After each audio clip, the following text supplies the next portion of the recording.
Apparemment, il y a des problèmes de connexion à Madagascar. Ouais. Ok.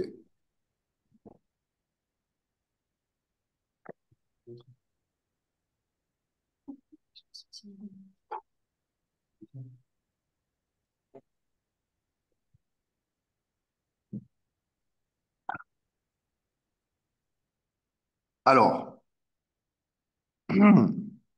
donc, durant l'année, entre la mort de Aristasur et l'arrivée de Keshi, de ces deux envoyés de Kamsa, Krishna et les gopis continuaient à se voir jour après jour dans des endroits différents, cachés, secrets. Ils se retrouvaient, passaient les moments volés qu'ils arrivaient à arracher de leurs gardiens. Ils échangeaient des mots amoureux, s'enlaçaient. Et même si les gopis savaient, d'après la prédiction de Gargamuni, qu'un jour Krishna et Balaram devaient partir, jamais cela ne venait traverser leur esprit.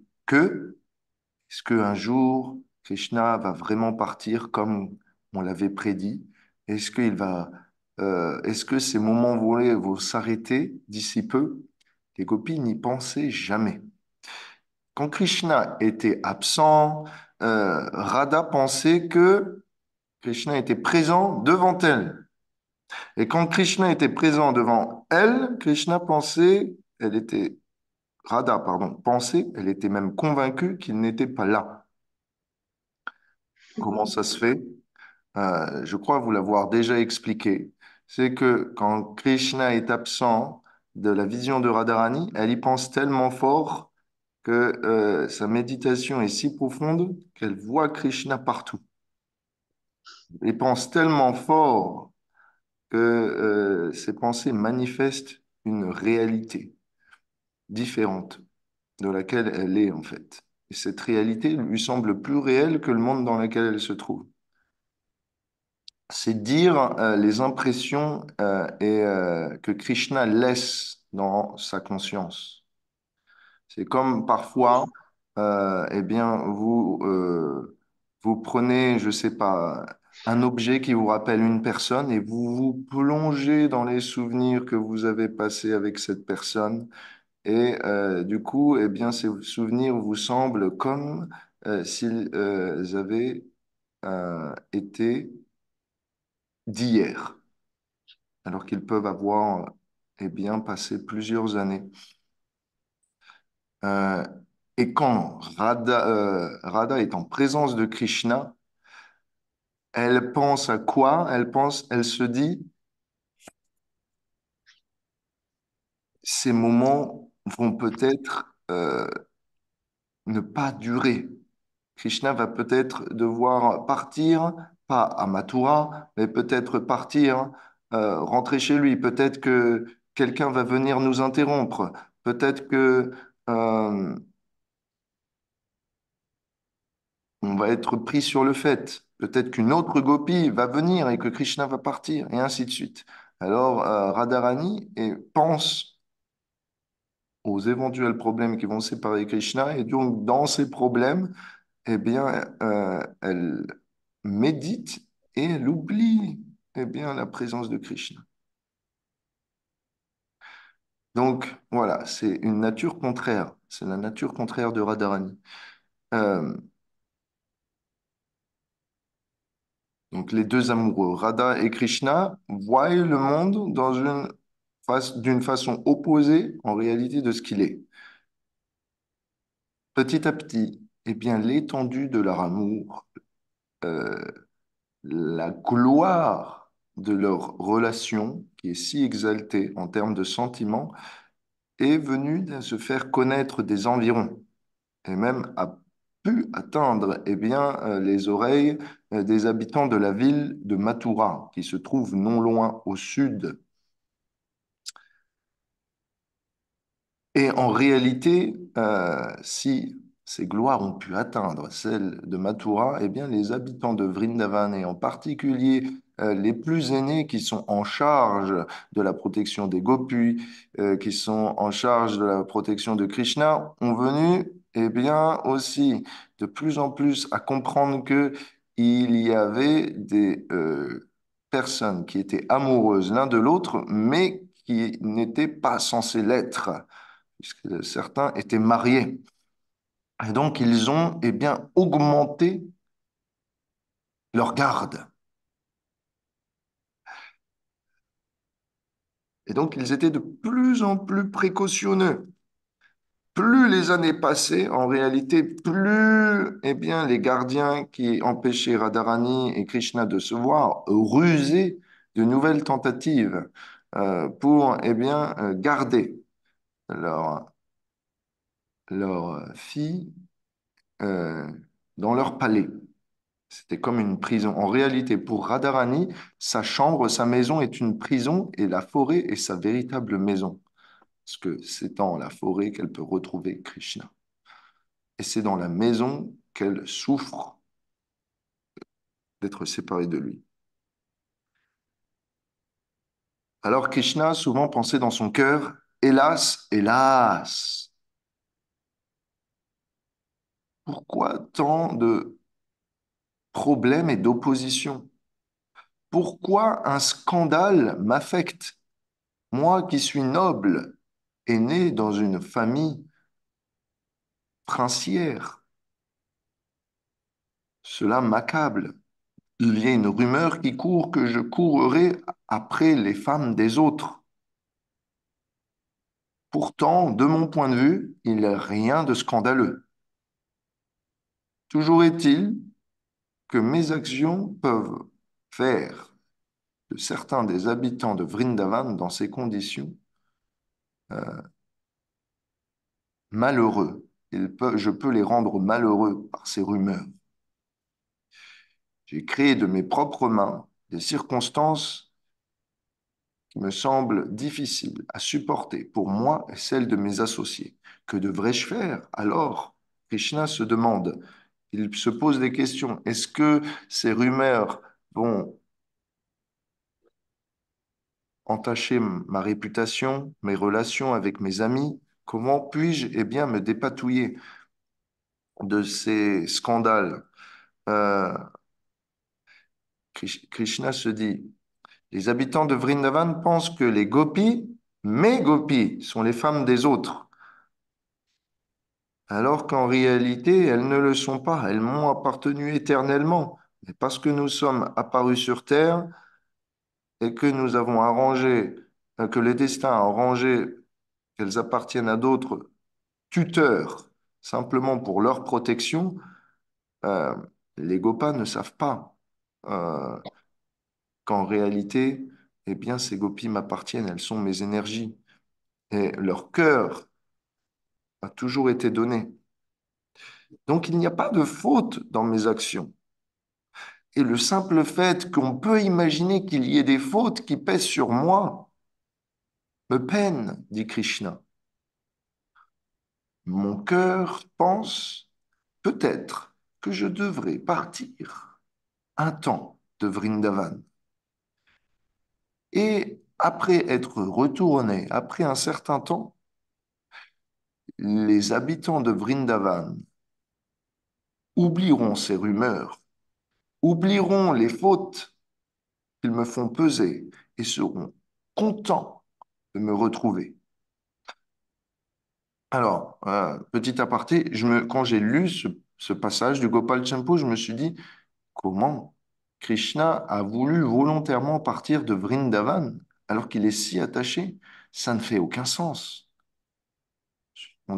Généralement, on connaît que Krishna est super attaché à Vrindavan et qu'il n'y met pratiquement aucun pied en dehors. Alors comment se ferait-il, eh bien, que même les habitants de Vrindavan puissent l'inciter à quitter Vrindavan? Est-ce que ça voudrait dire que les Vrajabasi, les plus intimes associés du Seigneur, sont fautifs? Donc, eh bien, j'ai posé cette question il y a peut-être quatre ans À l'époque, il s'appelait Sutapa Prabhu, maintenant il s'appelle Svayam Bhagavan Keshava Maharaj. Je lui avais posé cette question parce que je n'arrivais pas à trouver de réponse. Et eh bien, il m'a donné une superbe réponse. Il m'a dit, Krishna invente des prétextes pour partir de Vrindavan sans remords. Krishna invente des prétextes pour partir de Vrindavan sans remords afin que ces sentiments de séparation ne soient pas trop intenses pour l'empêcher d'accomplir la mission pour laquelle il a été convié par les demi-dieux, à savoir combattre tous les démons et purifier la terre du poids qu'elle porte. Est-ce que ça va pour vous? Oui, Ok, retenez ça bien ça. paraît étonnant. Ça Mais paraît du quoi? coup, tu nous expliqueras Ça paraît peut-être un peu plus étonnant. tard pourquoi il Comment? part? Comment? Hein? Comment? Vas-y, Ranga. Non, ça paraît étonnant parce que souvent, c'est ce qu'on fait en tant qu'humain pour pas souffrir de certaines choses. On met un sorte de, de voile ou de déni pour pas éprouver trop de souffrance. Mais le fait que ce soit Krishna qui joue à ce jeu, ça paraît Oui, étonnant. Je n'ai oui. pas d'autre mot. Bah oui, sinon il serait jamais parti. Parce que Krishna est trop attaché à Vrindavan. Alors il faut qu'il invente des prétextes pour qu'il puisse trouver une raison. Il se dit, OK, il faut que je trouve une raison valable de partir. Peut-être que ça peut en être une. C'est une raison que je me donne Hmm. à moi pour me convaincre de faire ce que je ne veux pas faire. Donc merci, c'est effectivement ce qu'on fait aussi. Donc il y a un déni de réalité. Et donc Krishna s'invente des mensonges. Se donne des prétextes et des raisons pour faire eh bien, le sale boulot. Le sale boulot, c'est quoi? C'est de partir et bien purifier et verser le sang et tuer tous les démons. Tu me diras, les démons viennent d'eux-mêmes à Vrindavan. Mais il y a un problème. Il y a un problème, c'est que ces démons mettent en danger les habitants de Vrindavan aussi. Krishna peut les protéger, mais ils sont en danger quand même. Et donc, c'est pas dit que comme ça, n'envoie qu'un démon. Après, il peut envoyer des armées, etc. Et les habitants de Vrindavan peuvent devenir la cible à répétition et bien, de tentatives d'assassinat pour essayer indirectement et bien, d'atteindre à la vie de Krishna. Et donc, Krishna, il pense à tout ça. Et du coup, peut-être que tu viendras peut-être plus tard sur un autre chapitre où tu l'as dit la semaine dernière, mais j'ai pas tout écouté. C'est quelle est ou quelles sont les raisons du départ de Krishna de Vrindavan? Eh bien, en voilà une. Voilà, c'en est une. Ok. Maintenant, on va y venir. En fait, on va voir toutes les raisons du départ de Krishna aujourd'hui. Parce que ça m'a toujours interpellé pourquoi il partait, Eh pourquoi il était bien, parti. maintenant, quand on te posera cette question, tu auras beaucoup de choses à dire. Ok. Donc, patience. Mais aujourd'hui, eh bien, effectivement, ça va être un chapitre dur, eh bien, parce que Krishna va quelque peu souffrir intérieurement. Et donc, Krishna se dit, il est dit que les dettes, que les, les blessures sévères et un point noir sur une réputation doivent être naturellement, sont naturellement détruites par le passage du temps. Donc les dettes, eh bien, je suppose qu'avec le travail, on les rembourse, les blessures se cicatrisent et la réputation, les choses mauvaises qu'on a fait, eh bien, tout le monde les oublie parce que la mémoire est courte. Donc avec le temps, tout s'en va. Et donc, Krishna se dit, de cette manière, je vais exécuter mon plan de partir de Vrindavan et je vais arranger eh bien, que les habitants de Vrindavan puissent changer leur conception de moi et des gopis. Je vais les convaincre d'arrêter de me critiquer et de faire passer des rumeurs que ces gopis appartiennent à d'autres. Donc ça, c'est le plan de Krishna. Mais Krishna se dit maintenant, hélas, comment vais-je pouvoir abandonner Vrindavan? cette forêt, les vaches, ses habitants, mes serviteurs, mes amis, mes amoureuses, mon père, ma mère, et même Radha tout entière. Comment puis-je rester en vie dans leur absence? L'absence, cette absence que je vais causer dans leur cœur, on les plongeait dans un tourment de flammes, et moi-même serais plongé dans un brasier similaire. À propos de lui, Krishna pensa, pour vous les gopis, cette forêt de Vrindavan est un palais opulent. Pour vous les gopis, tous ces animaux qui errent ici et là, comme les biches, les paons, sont vos amis.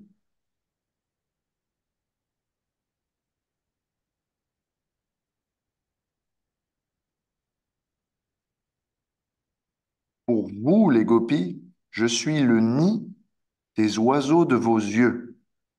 Pour vous les gopis, je suis la lune de votre nuit. Pour vous les gopis, je suis l'eau qui vient tarir votre gorge assoiffée. Comment pourrais-je donc partir? Sans moi, votre vie serait vide. Alors, cette nuit, Krishna s'endorma, je crois, ou pas c'est simple, sur ses pensées, ou s'endormit plutôt, s'endormit euh, sur ses pensées. Et Krishna eut un rêve qui allait s'annoncer prémonitoire, un rêve qu'il considéra de la sorte d'ailleurs. Dans son rêve, on nous dit, Krishna eut un rêve de la mort prochaine de Kamsa.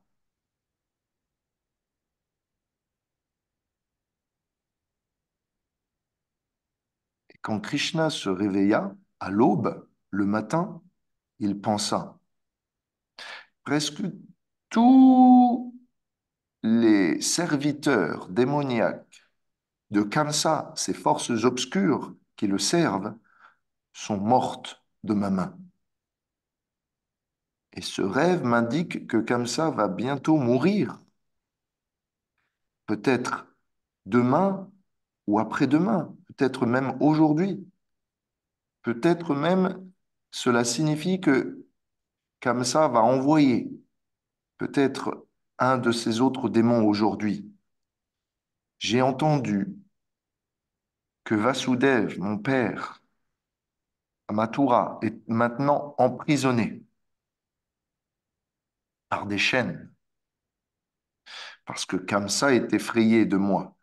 Rappelez-vous, Narada Muni avait révélé le secret euh, à Kamsa, qu'il avait accéléré les divertissements et avait donc intimé le conseil à Kamsa d'envoyer Aristasur, d'envoyer euh, Keshi, et que Krishna était véritablement le fils de Vasudev et non pas un autre. Est-ce que vous vous rappelez de ça? On avait fini là-dessus la semaine dernière. Ça vous dit quelque chose?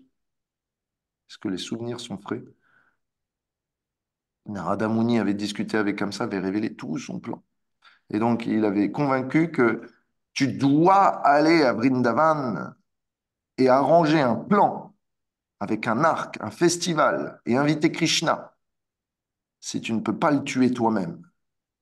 S'il vient lui-même avec les habitants, tu pourras lui tendre un piège. Est-ce que vous vous souvenez de tout ça?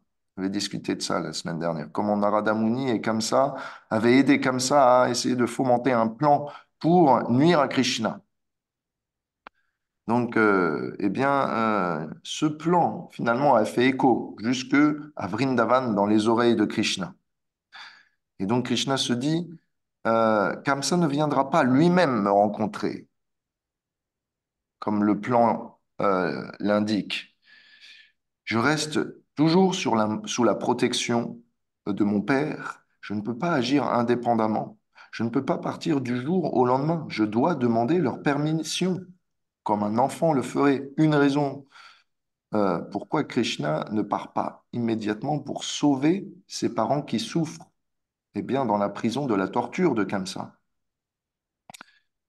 Par conséquent, puisque mes parents sont toujours en train de souffrir, puisque je ne peux pas agir indépendamment, je vais devoir trouver une raison pour laquelle mon père m'autorise de partir, sauver Vasudev et Devaki. Une raison pour le départ de Krishna, c'est qu'il y en a qui souffrent. Il y a 12 souffrent dans la prison. Ses parents souffrent et Krishna ne peut pas les abandonner. Ce sont aussi des dévots. Donc, une raison supplémentaire pour le départ de Krishna.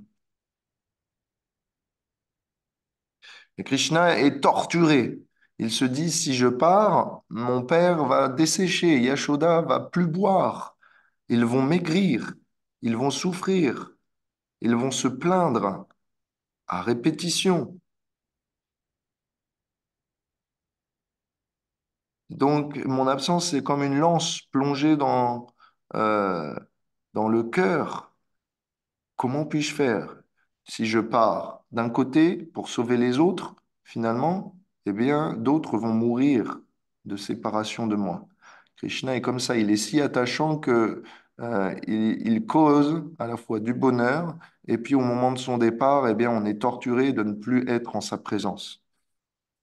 C'est un peu comme quand on rencontre eh bien, des amis ou un être aimé après qu'il soit parti un temps donné pour travailler ou pour, pour une raison familiale. Et après, on le retrouve, mais il doit repartir et ainsi de suite. Donc, ces moments sont forts. Donc, pourquoi Krishna attend si longtemps pour délivrer ses parents de la torture de Kamsa? C'est pas que Krishna soit insensible à la souffrance des autres, mais Krishna sait que son absence va causer la souffrance des siens à Vrindavan. Donc, Krishna, quoi qu'il fasse, il y aura toujours, eh bien, cette amertume qui est mêlée au bonheur de sa présence. Et donc, Krishna, ce qu'il fait, c'est qu'il essaye de délayer au maximum son départ de Vrindavan pour préserver, pour donner suffisamment de souvenirs et de bonheur aux habitants de Vrindavan pendant ces 11 ans, et bien pour qu'ils puissent continuer à vivre le reste du temps. La leçon, c'est quoi? La leçon, c'est que plus on aime Krishna, eh bien, plus on souffre pour lui aussi. Plus on souffre de son absence. Et donc, sachant cela, euh, Krishna est obligé d'étendre la période de temps et sa réciprocation avec nous. Plus on est prêt à souffrir pour Krishna, plus Krishna accepte eh bien, de mitiger cette souffrance en restant proche de nous. Donc, euh, maintenant, un an après, donc ça, c'est ce qui se passe. Krishna a un rêve prémonitoire le matin où Keshi va arriver. Krishna, maintenant, un an après l'arrivée d'Aristasur, Krishna a maintenant 11 ans et 6 mois. Ok, tout va bien pour vous? Ça, c'est le contexte. C'est le contexte. Juste, parce que on va commencer direct, Keshi va arriver. Bhaktivinoda Thakur, il a un livre où il étudie, on va dire, le symbolisme de tous ces démons qui représentent différentes choses que, une fois que Krishna les tue, eh bien, enlève de notre cœur le péché correspondant que ces démons représentent. Alors, qu'est-ce que représente Keshi? Qu'est-ce que, à la fin de ce chapitre, si on le finit, et on va essayer, qu'est-ce que Keshi, eh bien, représente et qu'est-ce que, donc, à la fin de cette narration, quel péché va-t-on retirer de notre cœur? Eh bien, Keshi représente la fierté de se penser qu'on est un bon dévot, qu'on est avancé spirituellement. Alors aujourd'hui, si vous teniez quelque fierté, de parfois vous pensez supérieur ou spirituellement plus avancé que les autres, eh bien sachez que cela sera nullifié de votre cœur. Il représente aussi l'attachement à la richesse et aux accomplissements matériels. Pourquoi? Parce que Keshi, parmi tous les associés de Kamsa, était parmi le top. Et donc, naturellement, il avait grande fierté dans sa force et dans ses accomplissements de démon. Dans sa vie passée, Keshi, ce cheval blanc, s'appelait Shuparsvaka. Shuparsvaka. Et selon le Brahmavevarta Puran, c'était un Gandharva. Mais un jour, il a allé dans les Himalayas voler quoi? Eh bien, un lotus dans le jardin de Durga Devi. Ces lotus qui servent à l'adoration de Radharani. Et Durga Devi avait obtenu, parce que ces lotus sont les plus beaux, les plus gros et les plus parfumés, que quiconque vienne lui subtiliser son jardin de fleurs précautionneusement entretenu, elle avait obtenu de Shiva que ceux-là qui viennent s'y aventurer soient maudits. Et donc un jour, forcément, Monsieur Shuparsvaka vient s'aventurer, ne connaissant pas les interdictions qui, qui ont lieu sur ce lieu, n'ayant pas vu de panneau danger, danger, attention, malédiction. Il est venu, a pris pour lui des lotus qui étaient destinés à l'adoration de Krishna. Parvati avait dit non, ces lotus sont destinés à l'adoration de Radha. Alors, quand Shiva est arrivé, il a vu des intrus, il a bien compris l'intention favorable de Monsieur Shuparsvaka, mais il a bien aussi donné sa parole à Parvati, que quiconque s'y aventurait aurait une conséquence. Et donc, il a donné à ce dévot de Krishna une malédiction. Tu deviendras démoniaque, mais Krishna annulera rapidement, après quelques années, ta malédiction et tu pourras retourner de nouveau dans les planètes édéniques, euh, adorer Krishna. Donc c'est ce qui se passe. Donc maintenant, eh bien, le Bhagavatam commence et je pense, on va dire, la narration du chapitre pour vous aussi. Donc, pendant que Krishna était en train de contempler dans son lit la signification du rêve prémonitoire qu'il avait eu, le Bhagavatam nous dit, le démon Keshi qui était envoyé par Kamsa apparut à Vrindavan, à Vraj. C'était un énorme cheval. Il courait à toute allure à la vitesse du mental. Par ses sabots, il était capable bien, de labourer le sol. Ses cheveux, de sa crinière, je ne suis pas sûr, ça doit avoir un autre nom. C'est sûrement pour les félins, la crinière. Alors, est-ce qu'il y en a qui font du cheval ici? Donc, pour cheval aussi, ça marche, la crinière du cheval? Ok, ça va alors, ce n'est pas que pour les félins. Donc, la crinière, merci pour les habitués du cheval.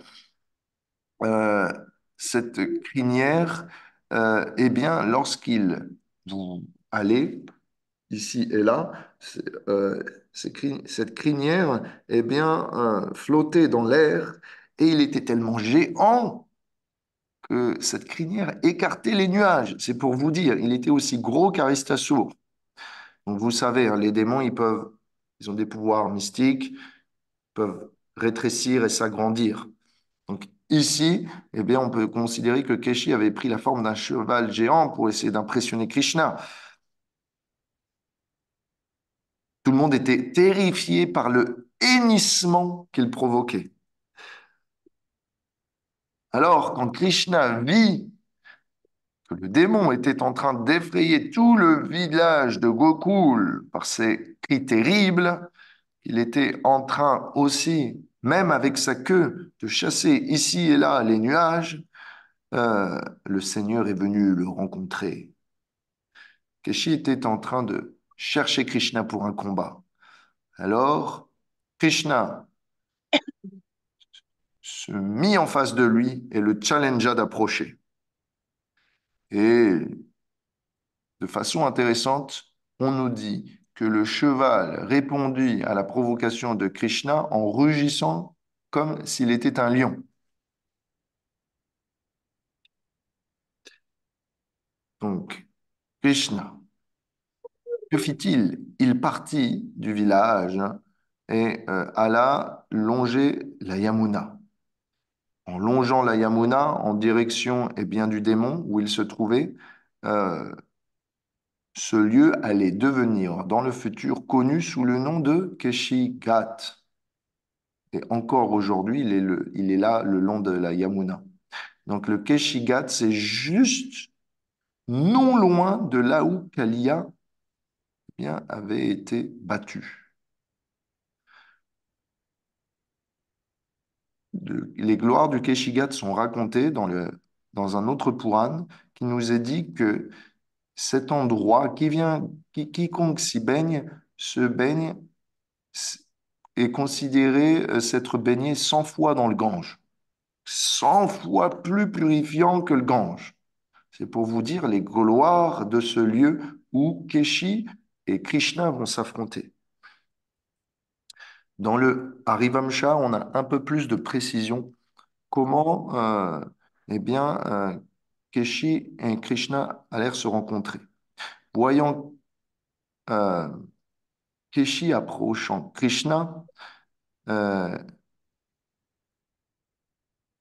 les pâtres se sont dit, pensant à sa sécurité, Krishna est en danger. Alors ils ont dit, oh Krishna, n'approche pas ce cheval, tu es un enfant et il est infaillible, inconquérable. Keshi est décrivé blanc comme la lune.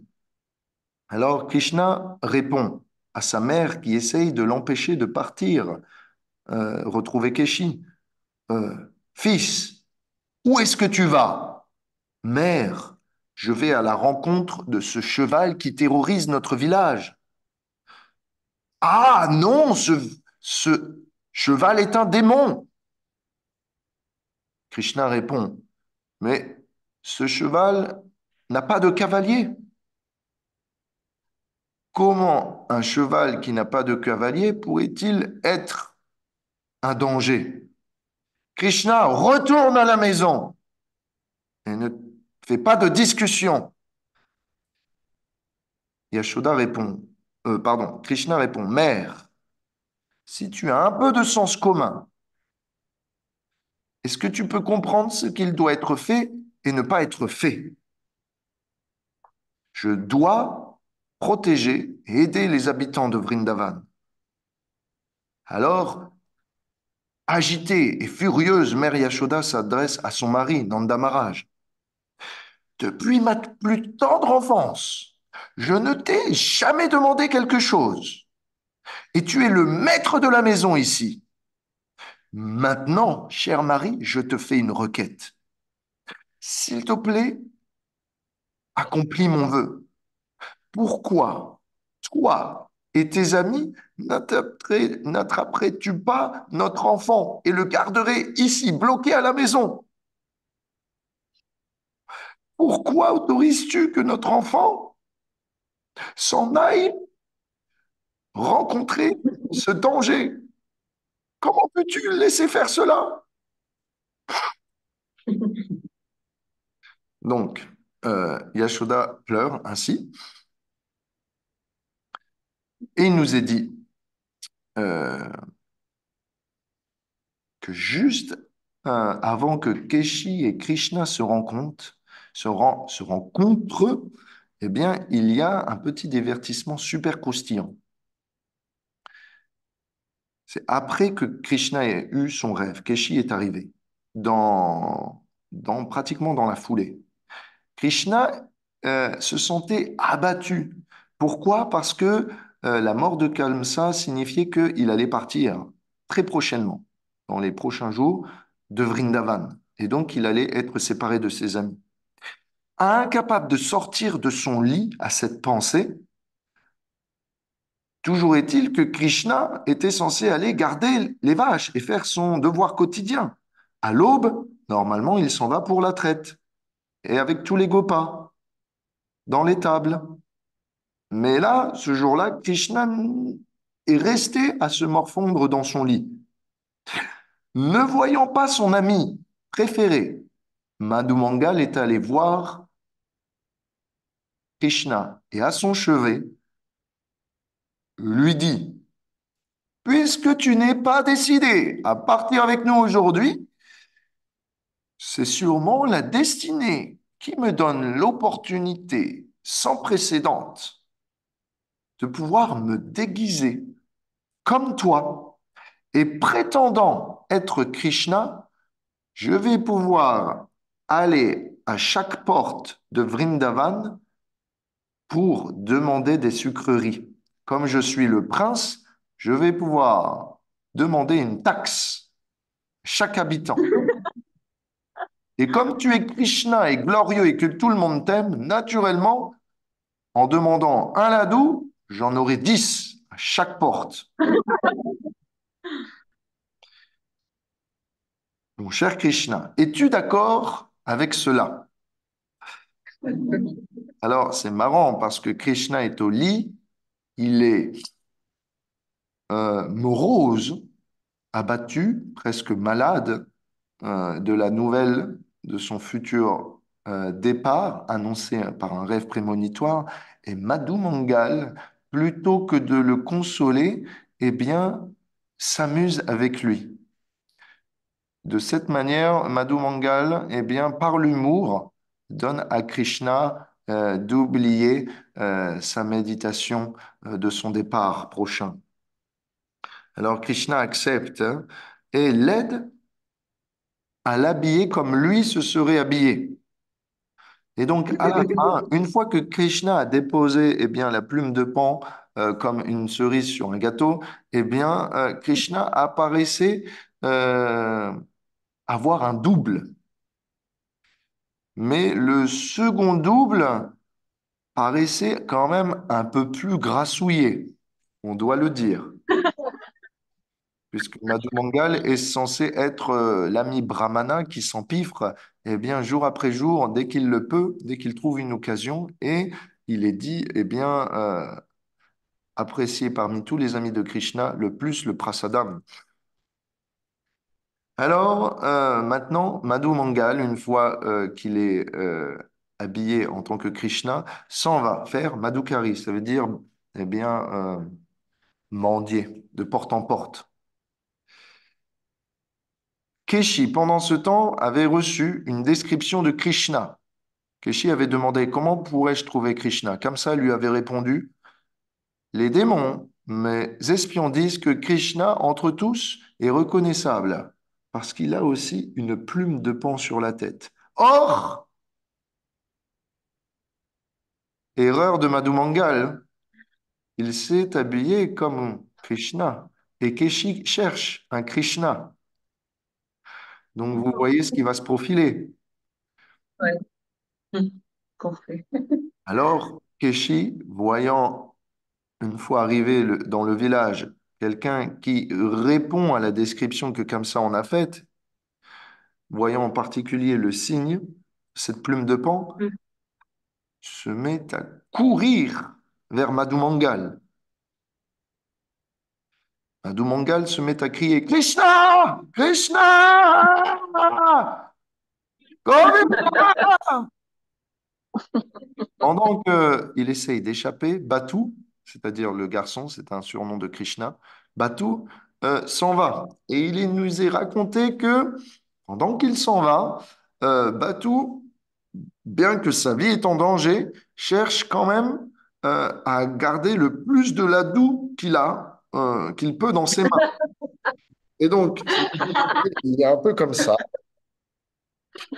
Et ce qu'il nous est dit, c'est que pendant qu'il court, il fait tomber un ladou.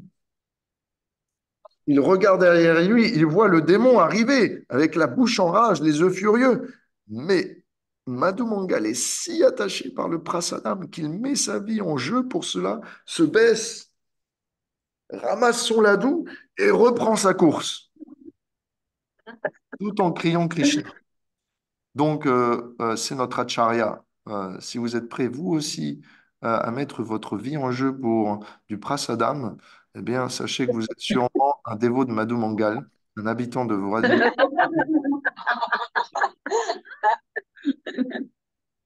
Donc, finalement, voyant cela, euh, Krishna s'interpose, se met entre Madhu Mangal et Keshi et vient à le protéger. Ainsi, le Bhagavatam nous dit, voyant que le Seigneur se tient devant lui, Keshi, qui comprend qu'il y a un faux Krishna et un vrai Krishna, qu'il y en a un qui est plus grassouillé que l'autre et qu'il y en a un qui est plus effugeant que l'autre, Keshi commence à discerner qui est le vrai du faux et s'attaque donc au vrai. Après que Madhu Mangal, brave comme il est, se soit caché derrière les épaules de Krishna. Keshi court à toute hâte et dans une rage extrême, la bouche ouverte comme un trou béant, prêt à engloutir le ciel tout entier, allant dans une course furieuse à une vitesse impensable. Le démon essaya de frapper de ses deux pattes avant Krishna. Donc, vous pouvez vous imaginer, soit il a essayé de cabrer, soit il s'est jeté en avant en faisant un bond avec ses deux pattes avant. Vous pouvez imaginer comment Keshi a essayé d'attaquer eh bien, Krishna avec ses deux pattes avant. Euh, Petit aparté, je me suis demandé comment ça se fait que les zèbres ne peuvent pas être montés. Est-ce que vous avez est-ce que vous savez pourquoi on ne monte pas les zèbres? Bien que les Anglais, bien que les Africains aient essayé, pourquoi on ne monte pas un zèbre?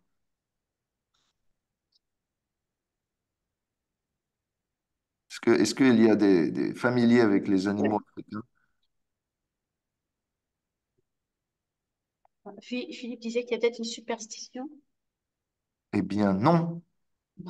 Oh, il n'y a pas de superstition, puisque les Anglais, quand ils ont envahi, les Français, quand ils ont envahi, ils ont essayé de monter des zèbres.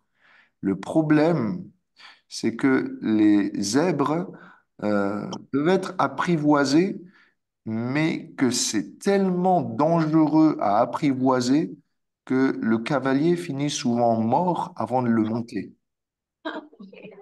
En réalité, un cheval ne fait que se défendre, mais un zèbre, Oui, vous d'accord. essayez de le monter, il cabre et essaye de vous attaquer de ses pattes arrière et avant pour vous tuer, avec cette intention de vous tuer.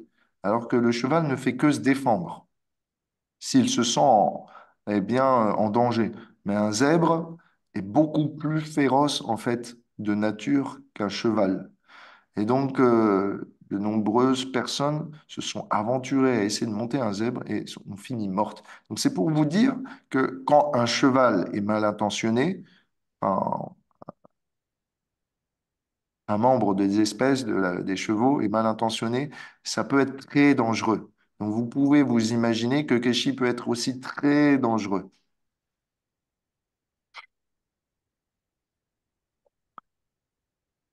Alors, que fit Krishna en réponse de cette attaque?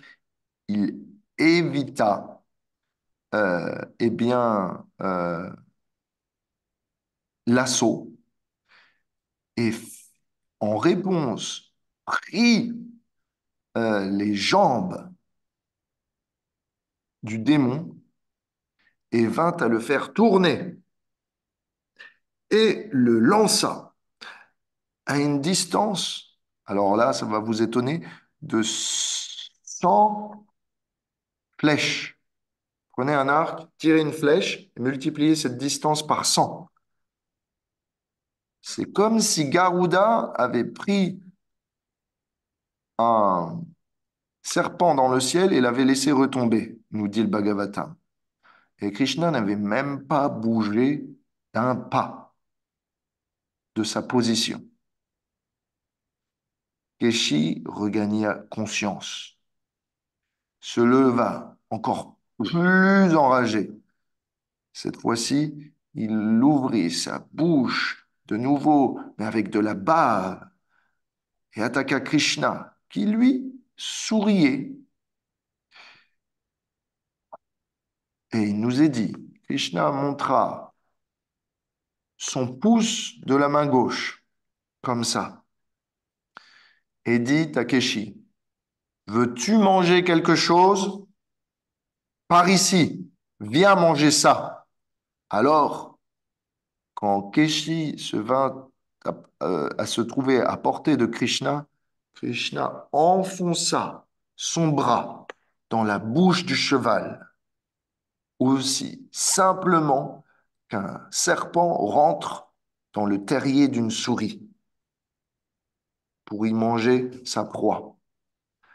Alors les dents de Keshi tombèrent immédiatement quand elles touchèrent le bras du Seigneur. Ces bras, bien qu'ils soient les plus doux pour les gopis, se trouvèrent être brûlants comme du fer en fusion pour le démon.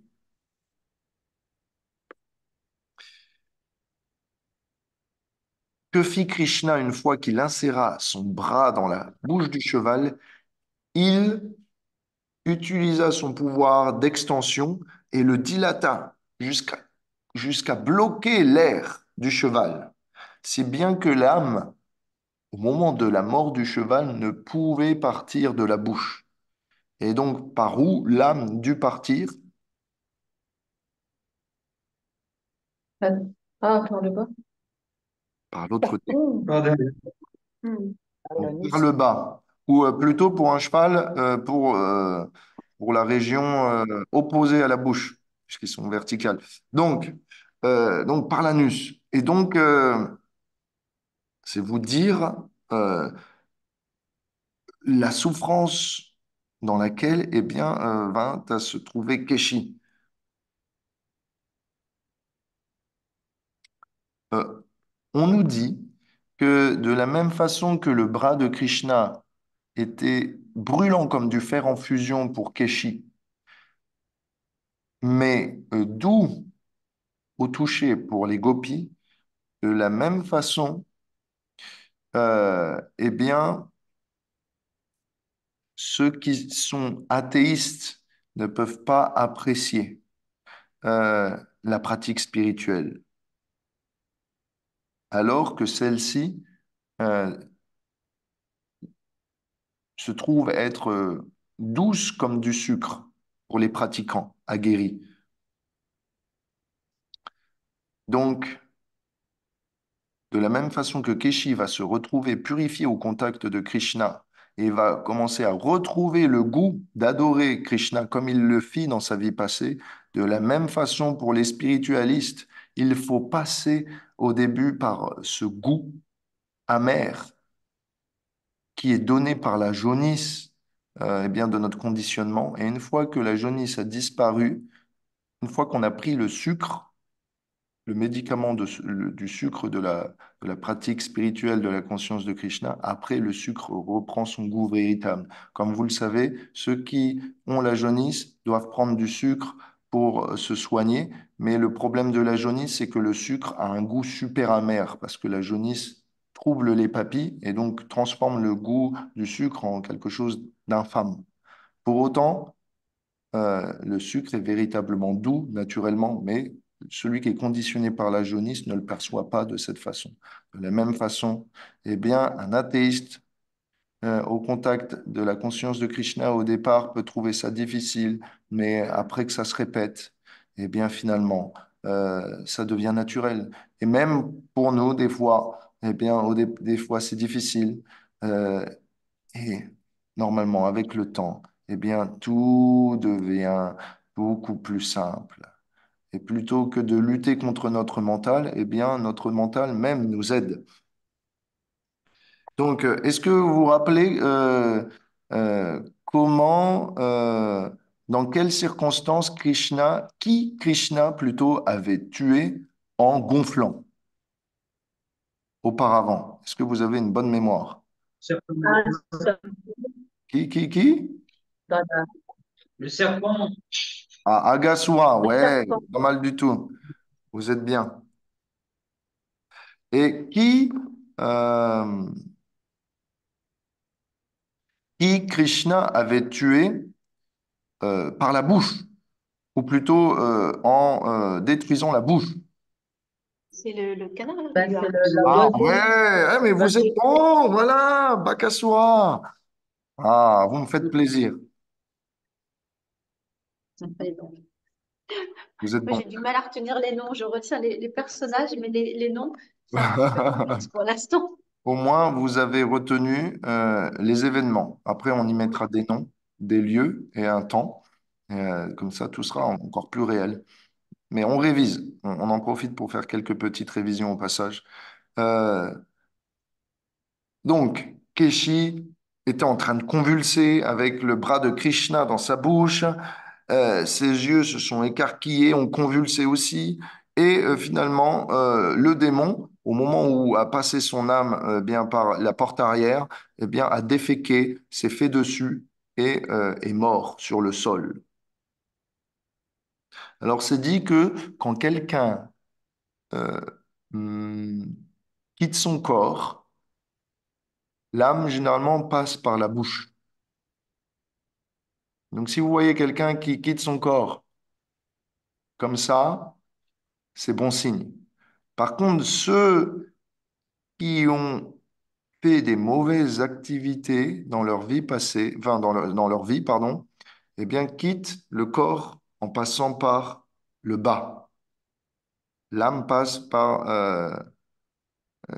l'anus. Et donc, du coup, ces personnes se défèquent dessus au moment de quitter leur corps. Ça, c'est mauvais signe. Pour les yogis, ça passe par la fontanelle. Donc, donc il y a une fission du crâne. Bon, ça, c'est le plus, on va dire, rare. Et donc, si un des membres de votre famille a quitté son corps la bouche ouverte, c'est bon pour lui. Ça veut dire que il a acquis une bonne destination. Mais dans le cas de Keshi, bien qu'il passe par la porte arrière, toujours est-il que parce qu'il est au contact de Krishna, tout est parfait. Krishna est appelé Mahabaho, Mahabhuja, ça veut dire celui dont les bras sont forts. Retira son bras de Keshi euh, et fit comme si cela n'était rien du tout, qu'il n'avait accompli aucun acte formidable. En fait, presque, on ne pouvait discerner aucune fierté et effort fourni par Krishna. Toujours est-il que les demi-dieux, connaissant la puissance de Keshi, eh bien, firent descendre une pluie de fleurs sur lui, tout en battant le tambour et en chantant ses gloires. Ah oui, alors ça c'est un détail. On nous dit, le Gopal Champu nous dit, le, les sages nous disent que le corps de Keshi avait été tordu, ou plutôt séparé en deux parties, comme un concombre, avec un œil, une testicule, euh, la moitié de la dentition, une narine, deux pattes, séparées comme ça. Au moment où le bras de Krishna a grandi, eh bien, ça a divisé le cheval en deux. Et donc, la poésie des sages nous dit que bien que Keshi ait été séparé en deux parties, toujours est-il qu'il a atteint l'unité avec Krishna.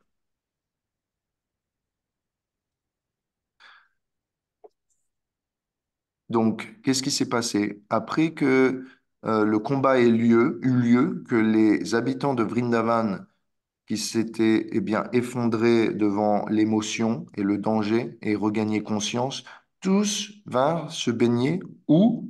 À Keshigat. Et oui, et que Krishna avait quand même le poing ensanglanté et plein de bave, donc il fallait quand même qu'il se baigne. Pas simplement, mais tous les habitants de Vrindavan s'étaient roulés dans la poussière au cours du combat par peur, par désespoir. Et donc tous allèrent, eh bien, laver Krishna, s'occuper de lui, et tous vinrent à prendre un bain dans la Yamuna. Maintenant, euh, la nouvelle de la mort de Keshi parvint à Kamsa.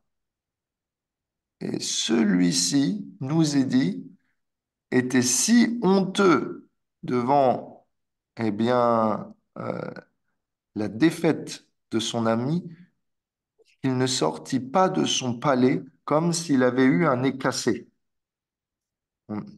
Kamsa n'était plus visible au public. Il avait trop honte. Il était morfondu dans sa chambre.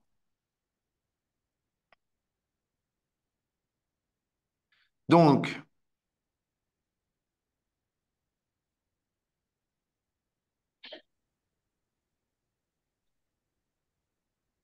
alors, attendez juste, s'il vous plaît.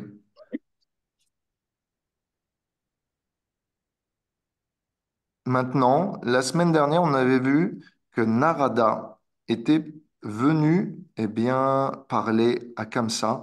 Maintenant, Narada vient parler à qui? À Krishna. Quelques heures plus tard, après la mort de Keshi, eh bien, Krishna marche de nouveau dans les forêts en train de faire paître ses vaches. Il reprend le cours de ses devoirs. Voyant qu'à un moment il est isolé, Narada Muni vient le voir. Et Narada Muni, eh bien, lui dit, Ô Krishna, toi qui es le Seigneur illimité, toi qui es la source de tous les pouvoirs, toi qui es le Seigneur de l'univers, ô Vasudev, l'enfant de Vasudev, toi qui es le refuge de tout être, toi qui es le meilleur d'entre tous les yadus, toi qui es le maître incontestable de tous les êtres, tu es l'âme suprême de tous les êtres créés, tu te situes dans la cave de notre cœur, comme un feu dormant qui attend, eh bien, d'être attisé. Tu es le témoin de chacun et de toutes leurs activités. Tu es la personne suprême et la déité préférée. Donc, c'est une façon, eh bien, euh, de dire bonjour, si on veut. Quand on est un sage exalté comme Narada Muni, on dit plus Hare Krishna, on fait des prières spontanément composées pour dire à Krishna. Le problème, c'est que toutes ces prière, eh bien, rappelle la position de Dieu à Krishna. Mais à Vrindavan, Krishna n'est pas Dieu, il est un pâtre et l'enfant est le fils de mère Yashoda et non pas de Vasudev. Mais pourquoi Narada Muni lui parle ainsi de la sorte, puisqu'il sait que ce n'est pas la manière dont il faut s'adresser à Krishna, c'est pour lui rappeler, tu es Dieu et on t'avait demandé, nous les demi-dieux, de venir pour une raison. Et tu l'as oublié, ça fait 11 ans maintenant. Il est temps pour toi de continuer et de faire ce pour quoi tu es descendu. Tu n'es pas venu pour t'amuser et de tuer ici et là un démon. Tu n'es pas venu pour danser la danse rasa tous les soirs. C'est accessoire. Nous t'avons pétitionné pour que tu tues Kamsa et tous les démons qui sont avec lui. Donc, il est temps que tu ailles sauver Vasudev et Devaki, si tu l'avais oublié, mon cher Krishna. C'est en gros un petit peu ce qui se trame en filigrane dans les propos de Vasudev, de Narada Muni, pardon. Euh, trois raisons. Trois raisons pour lesquelles Narada Muni vient retrouver Krishna. Trois raisons pour lesquelles, bien que Narada Muni euh, incite Kamsa à s'en prendre à Krishna, trois raisons pour lesquelles il reste quand même son ami. La raison première, pourquoi Narada fait tout ça? Pourquoi il arrange eh bien, que Kamsa ait la haine contre Krishna? C'est pour faire en sorte que les habitants de Vrindavan et Vrindavan tout entière, le lieu, ne soient pas attaqués dans le futur si jamais ils venaient à découvrir la vérité. Que Krishna n'est pas le fils de Nanda Maharaj, mais celui de Vasudeva. Donc, Narada Muni avait révélé son plan. Lui avait révélé la vérité, mais rappelez-vous, la semaine dernière, il avait dit non, n'attaque pas Vasudeva, fais plutôt un plan. Rappelez-vous euh, de cela. La deuxième raison, c'est que euh, par son plan, par les conseils qu'il a donnés à Kamsa, eh bien, il va finalement inciter sa mort prochaine et va accélérer son départ et la purification de ce monde. Et en réalité, puisqu'il est l'ami de tout le monde, même la mort de Kamsa aux mains de Krishna est la plus grande bénédiction qui va arriver dans sa vie. Et troisième chose, rappelez-vous, Narada est un demi-dieu, les Yadus sont aussi euh, des demi-dieux. Krishna leur avait demandé de venir descendre dans la dynastie. Il y en a, pour certains, ce sont des demi-dieux, pour d'autres, des associés de Krishna. Et donc, Narada Muni n'est pas partial, il veut aider tout le monde et il a donc cœur à ce que les Yadus soient libérés de l'emprise de Kamsa. Donc, Narada aide la libération de Kamsa, Narada aide la libération des Yadus, de Vasudeva, de Devaki, et Narada aide la libération eh bien, des habitants de Vrindavan du poids et du danger que peut représenter Kamsa et tous ses amis. Donc ça, c'était juste pour clarifier sa situation de nouveau. Donc, Narada Muni continue à glorifier Krishna de la sorte en lui disant, tu peux satisfaire les désirs de chacun. Par ton potentiel créatif, tu as manifesté l'univers et toutes ses illusions. C'est toi qui maintiens le détruit et créé.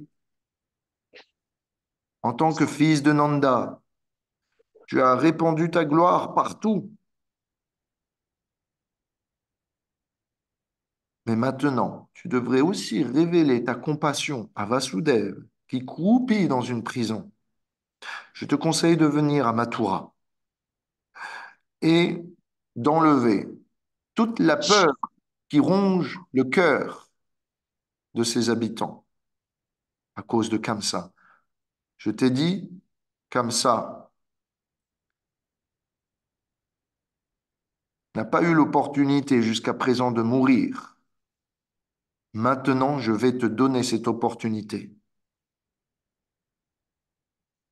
Tu m'as donné la capacité de voir le futur, le passé et le présent. Mon cher Krishna, je vois ce qui va se dérouler et par conséquent, grâce à toi, je suis omniscient. Je peux donc te dire ce que tu as besoin de savoir.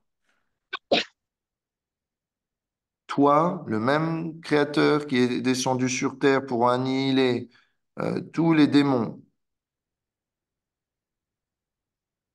tu es maintenant aussi censé protéger ceux qui sont pieux. Ce démon cheval était si terrifiant avec ses hennissements pour nous, les demi-dieux, que lorsque tu l'as tué, tu nous as favorisés.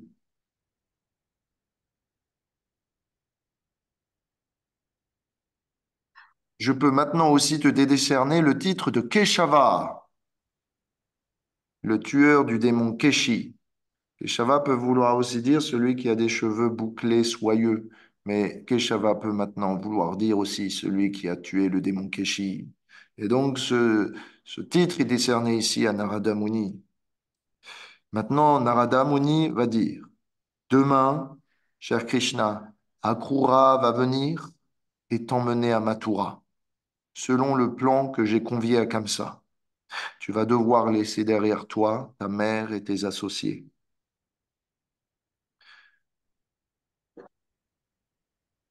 Krishna pensa, en entendant eh bien, le plan, le futur, la future destinée qui lui attendait, Krishna pensa, après que j'ai tué comme ça, je vais donner le royaume à Ugrasena et je vais rentrer à Vrindavan immédiatement. C'est mon plan. Je tue comme ça, je rentre. Ça va prendre quelques heures, tout au plus. L'aller-retour, j'arrive à la reine, je lui enfile mon poing et on repart. C'est le plan. Donc Krishna se dit ça et il dit, donc, mon cher Narada Muni, dis-moi quand je vais pouvoir repartir à Vrindavan. Cela va être très bientôt, n'est-ce pas? Bien sûr, Krishna le sait, mais selon les besoins, pour les besoins de ses relations avec ses dévots, eh bien, son omniscience part en retrait et parfois elle revient sur la surface en fonction des besoins. Là, en l'occurrence, Krishna ne veut pas voir son départ. C'est pas quelque chose qui est juteux pour lui. C'est pas quelque chose qu'il peut apprécier. Donc, c'est pas quelque chose qui vient rentrer dans sa mémoire immédiatement, bien que ça y est. C'est quelque chose qu'il veut oublier. Et donc, il prétend, ou plutôt, il dit à Narada, s'il te plaît, raconte-moi comment je vais revenir à Vrindavan. Bien sûr, cela donne aussi à l'occasion à Narada Muni, eh bien, euh, malheureusement, de lui annoncer une triste nouvelle. Donc, c'est un service difficile qu'il va faire, Narada Muni. Il va dire, Narada dit, de la même façon que quelqu'un qui a perdu sa richesse, une fois qu'il la retrouve, ce trésor est gardé beaucoup plus précieusement qu'avant. Et donc, Vasudev et tous les Yadus qui t'ont perdu, toi, le trésor de leur vie, une fois qu'ils vont te retrouver, ils vont bien faire attention de te garder. Les Yadavas, hein, les membres Yadu de la dynastie et tes parents Vasudev et Devaki seront toujours affectés, eh bien, au projet d'un danger. Cela peut venir non plus de Kamsa, mais d'autres démons, d'autres rois ambitieux de reprendre le pouvoir sur le royaume de Mathura et qui sont contre les Yadus. Que dire de Duryodhana, de Jarasandha, de Dantavakra? Que dire de tous ces démons, de tous ces rois démoniaques impies qui complotent contre nous, contre les Yadavas? Par conséquent, mon cher Krishna, tu devras résider euh, un temps supplémentaire avant de pouvoir retourner à Vrindavan. Tu devras faire en sorte, eh bien, de détruire tout ce qui représente un fardeau pour la dynastie Yadu et ses membres. À ce moment-là, tu pourras retourner à Vrindavan. Mon cher Krishna, une fois que tu seras donc à Mathura, tu vas délayer pour quelques jours ton retour et Nanda Maharaj et les habitants de Vrindavan qui t'ont accompagné attendront sagement jusqu'au moment où tu devras leur annoncer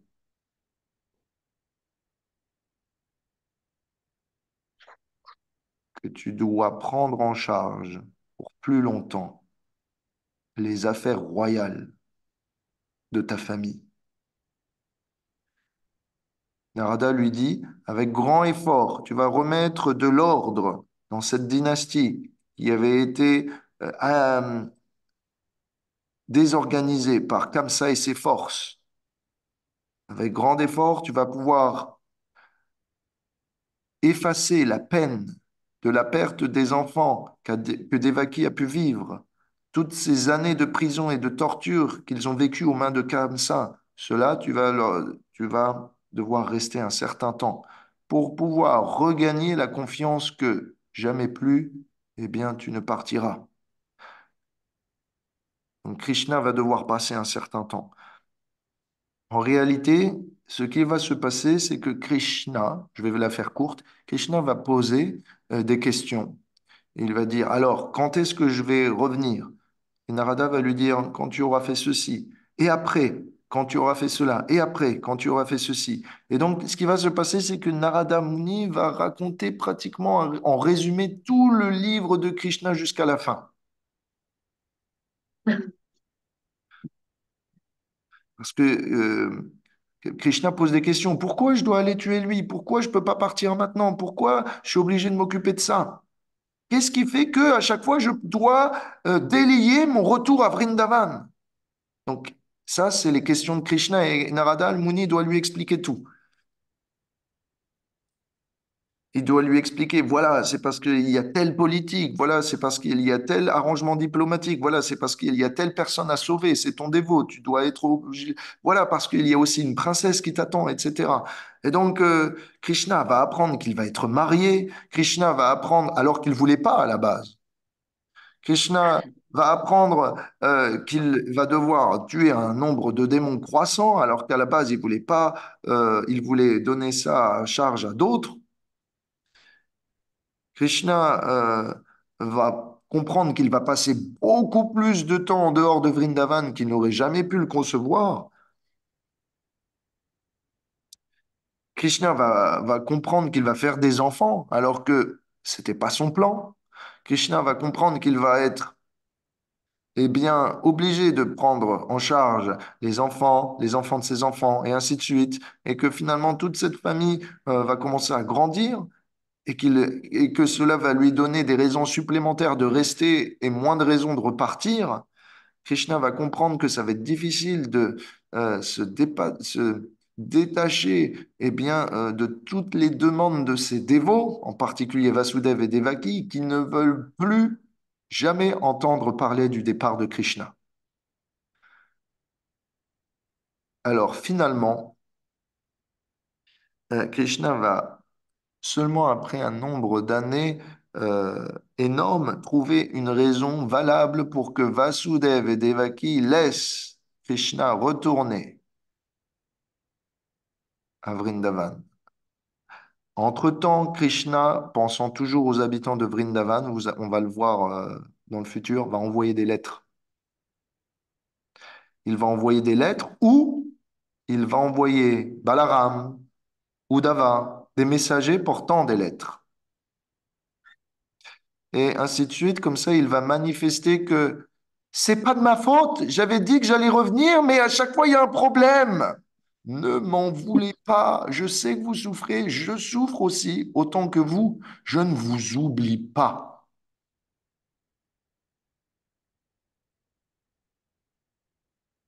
Alors,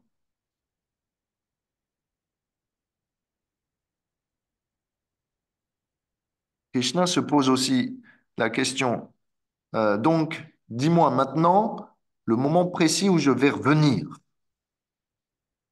ici à Vrindavan.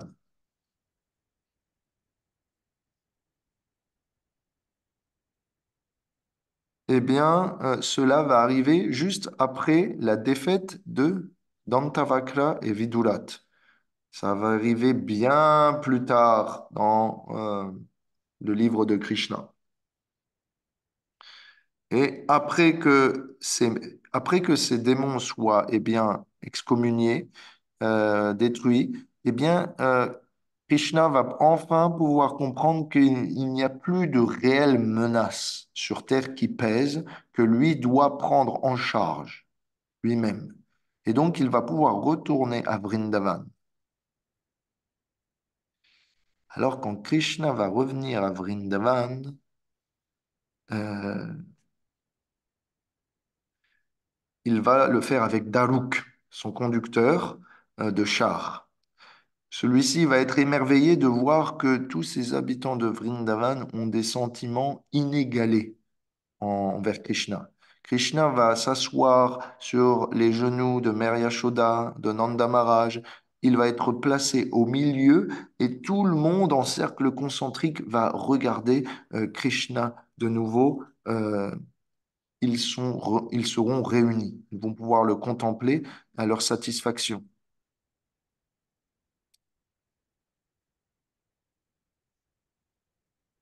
Tous les habitants se demandent. Oui, Ali Ball.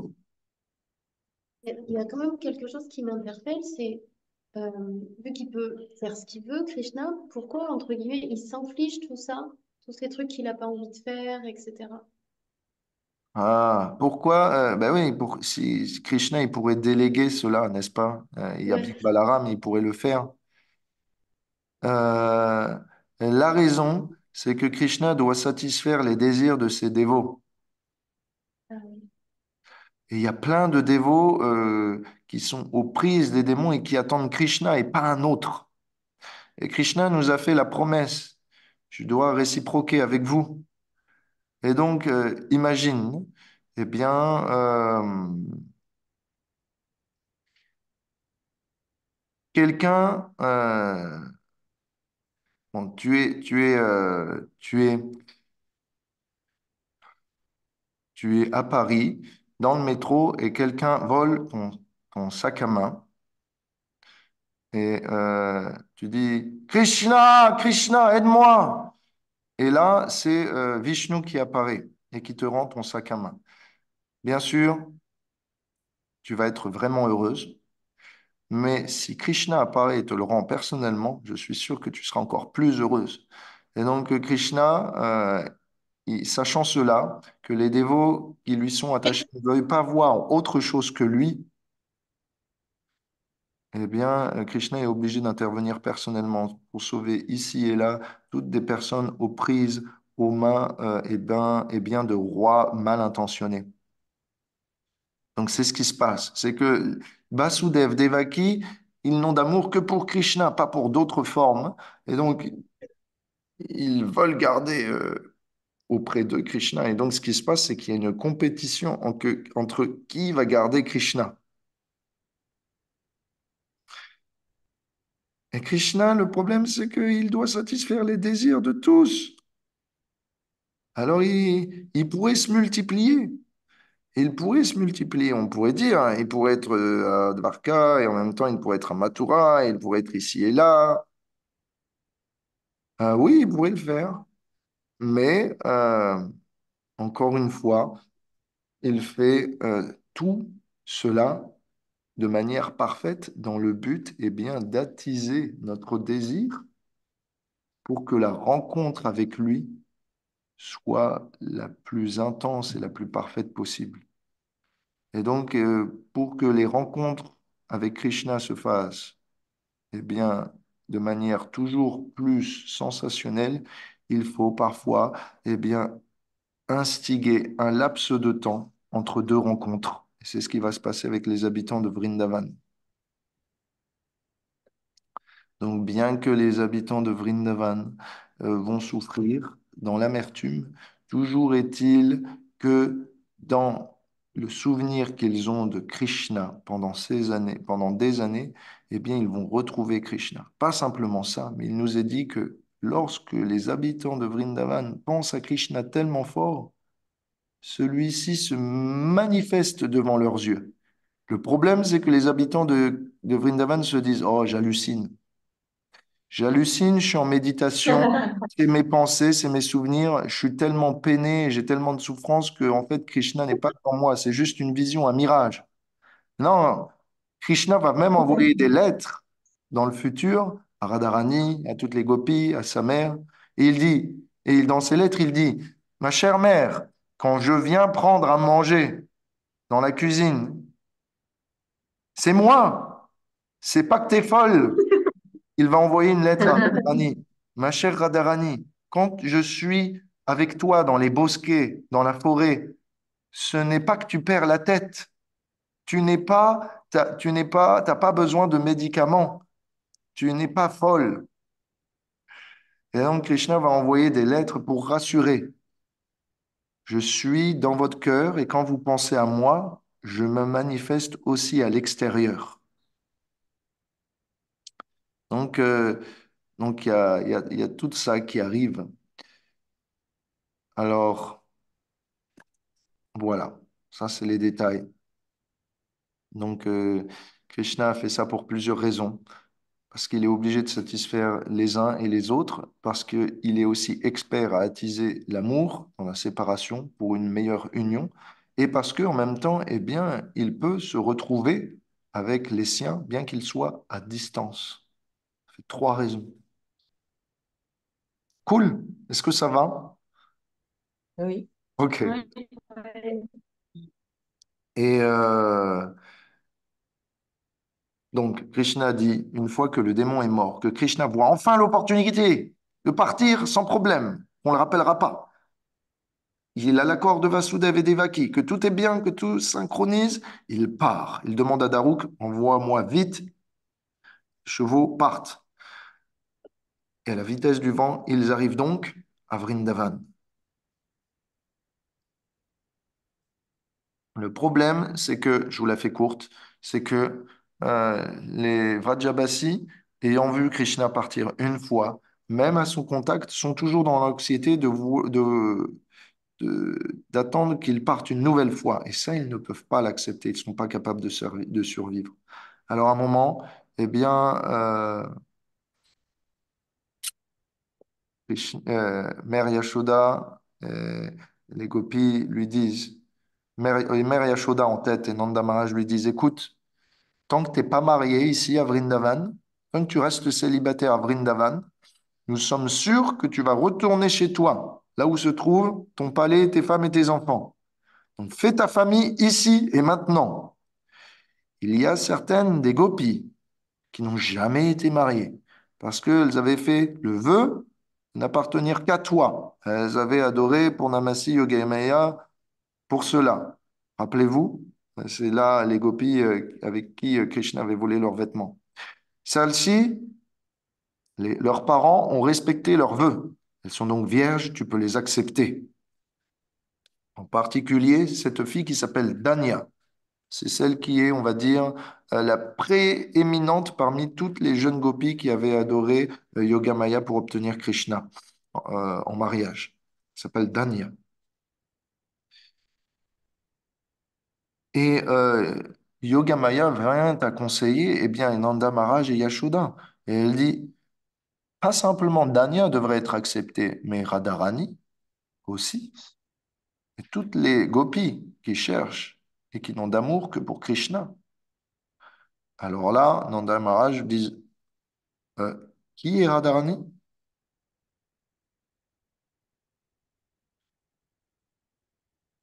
Qui est Radharani? Je ne comprends pas ce que tu dis, Yogamaya. Ben oui, eh, parce que Nanda Maharaj et Yashoda savent que Radharani est mariée. Donc, pour eux, ils ne comprennent pas que Yogamaya leur dise bah, marie maintenant Radharani à Krishna. Ça ne fait pas sens pour eux. Donc, ils se disent il y a peut-être une autre Radharani qu'on ne comprend pas qui elle est. Mais Purnamasi explique non, non, tu ne sais pas. Toutes les gopis, même celles qui sont mariées, sont toutes restées vierges aussi. Il y avait toujours une réplique qui était au contact de leur mari. Toutes les affaires familiales au contact de leur mari étaient faites par une réplique matérielle. Les autres, les origines, les formes originelles étaient au contact de Krishna.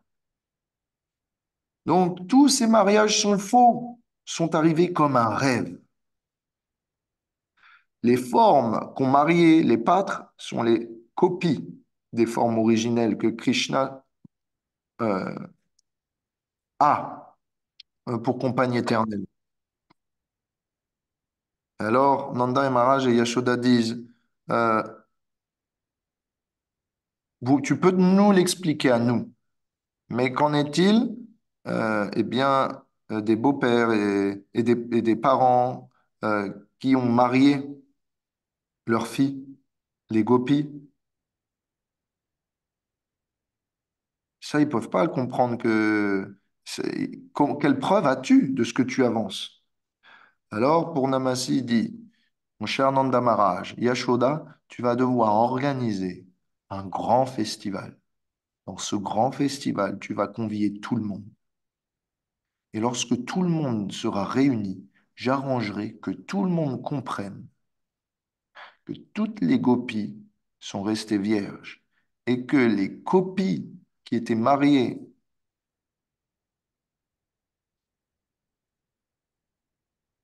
soient en présence des versions originelles. Alors, en voyant leur différence entre les copies et les origines, les originaux, les habitants de Vrindavan seront bien obligés de comprendre et d'accepter que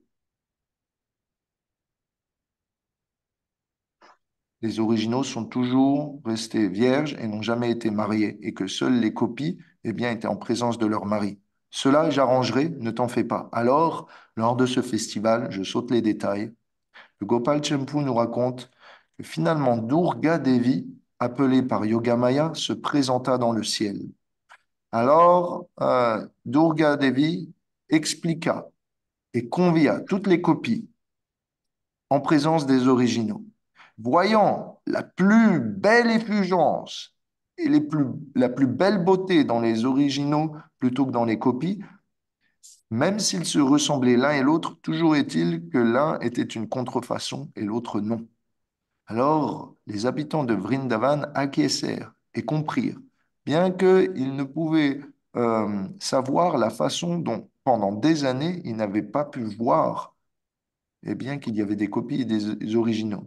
Alors, Yogamaya et Durga Devi expliquèrent que par leur pouvoir d'illusion, cela avait été arrangé. Mais qu'en réalité, eh bien, Radharani et toutes ces gopis n'avaient jamais été touchées, mais appartenaient éternellement à Krishna. Mais que Durga Devi, par sa puissance d'illusion, avait arrangé des copies pour que celles-ci puissent se marier à travers des doubles, pour que les habitants de Vrindavan eh bien, puissent être heureux en famille.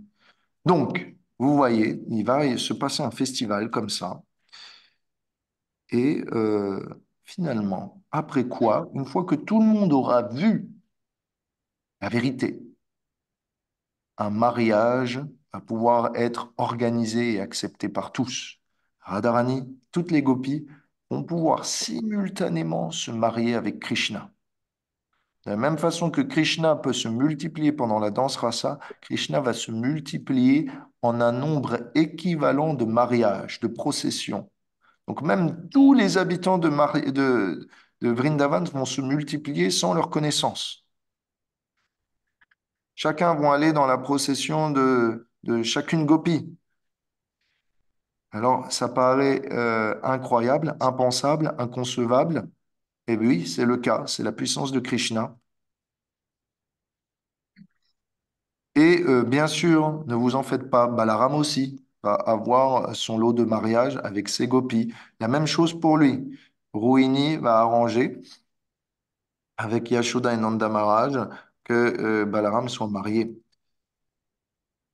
Et donc, tous les pâtres vont offrir eh bien, leur fille originelle en offrande à Krishna.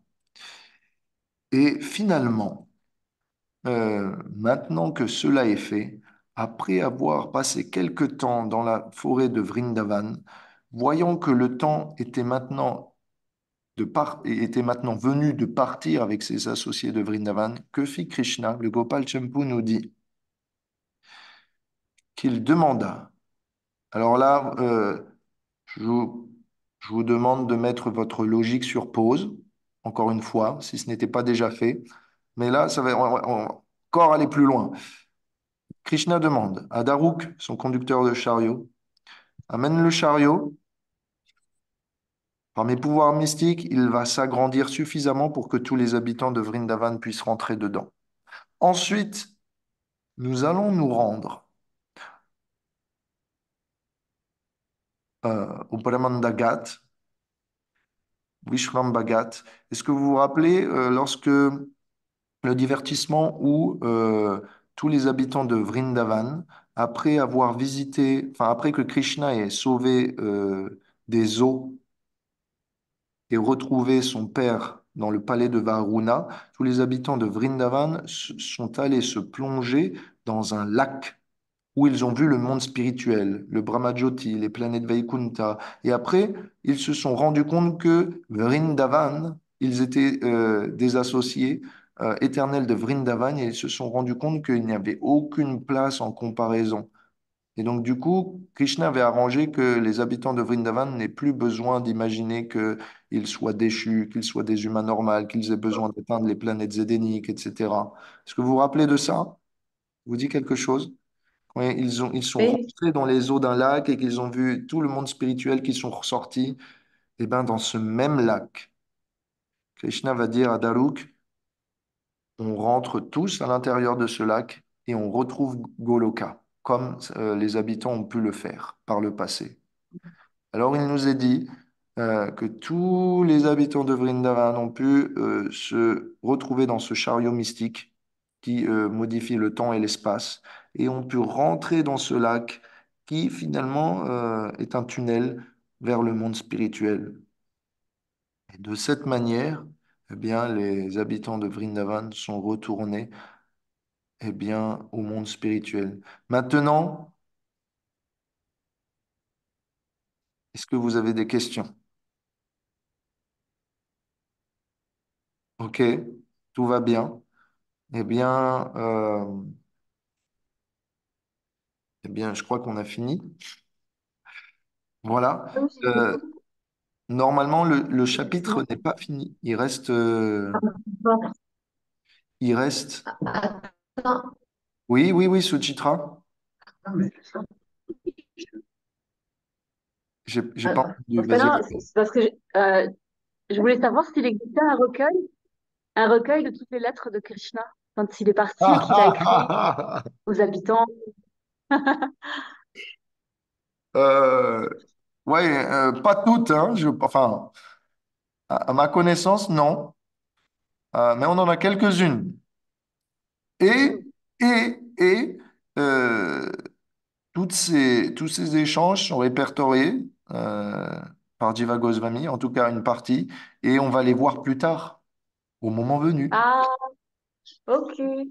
Donc, Ok. quand Uddhava visitera en particulier Vrindavan, et de temps à autre, eh bien, suivant les informations que j'ai, je vous mentionnerai quelles lettres envoie Krishna périodiquement, qu'est-ce qu'il dit, qu'est-ce qu'il s'échange. Dans ces lettres, généralement, ils écrivent de multiples couleurs pour signifier leurs intentions.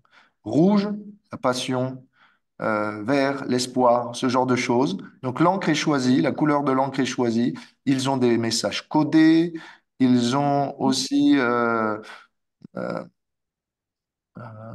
ils ont, ils ont aussi des messages à l'intention de plusieurs personnes, etc. Donc finalement, on va rentrer dans les messages privés de Radha et Krishna.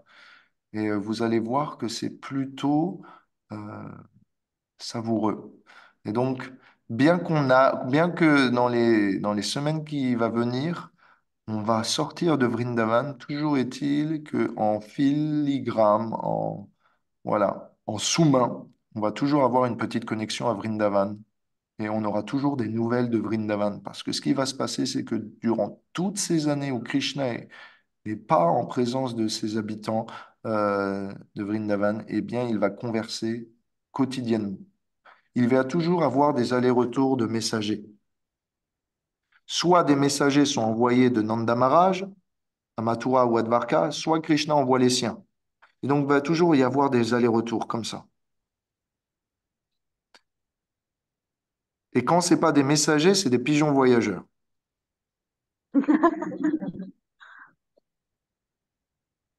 Et quand ce n'est pas des pigeons voyageurs, c'est Krishna lui-même qui vient.